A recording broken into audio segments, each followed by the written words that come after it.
Good afternoon, sir. My name is Fa Li A00040D and now I'm going to have a presentation of the extent assignment. And firstly, for the introduction part, I will briefly explain the issues and the case study. And first, in the case study, I, as the managers of the Lighting Export and Exports Sendian Berhad, are planning to import small clock from Taiwan. And the import method will be partial shipment, which is 1,000 by air freight, and after 3 months, the 9,000 of the clock will be arrived by sea freight. And the payment method I decided to use is letter of credit.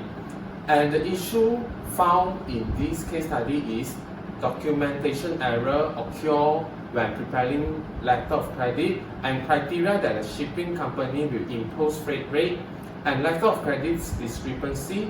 And the last issue is appropriate ink term should be used in this case study. The question is the action taken to avoid the documentation error. The first point is understanding the law incorrectly identify the listing good.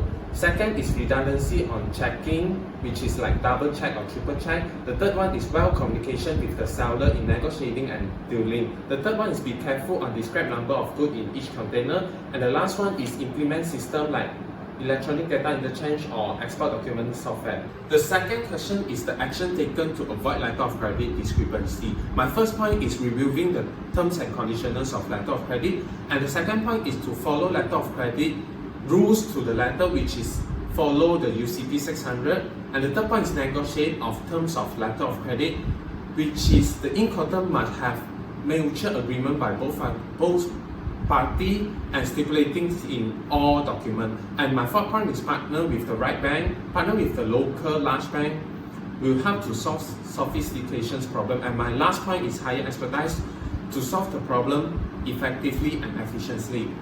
My third question is the criteria that the shipping company will impose freight rate. The first criteria is bunker fluctuation, which is the full cost, and the second criteria is the value added service, which is packing or unpacking service which is the seller required. And the third point is IMO surcharge, which is the hazardous goods. And my fourth point is season, which is winter surcharge or peak season. And my fourth point is destination, which is high demand destinations or low demand destinations. The last question is to choose an appropriate Incoterms for this case study. I will choose the free carrier, which is the FCA, because it can be used for any transport mode or more than one transport mode, which is suitable for this case study. And second, the buyer is no need to respond for export clearance and loading of goods, which is provide an advantages for international trade. And third, the buyer will arrange main carriage under the FCA, which is the buyer is able to control the cost and the speed effectively. In conclusion, as a managers of the export-import company, the manager should well manage the import-export process and familiar with the foreign government laws and regulations, including the customs documentations and transportation. Next, the most important is the manager should have the ability to negotiate with the sellers or client and handle issues with custom official. That's all from my part.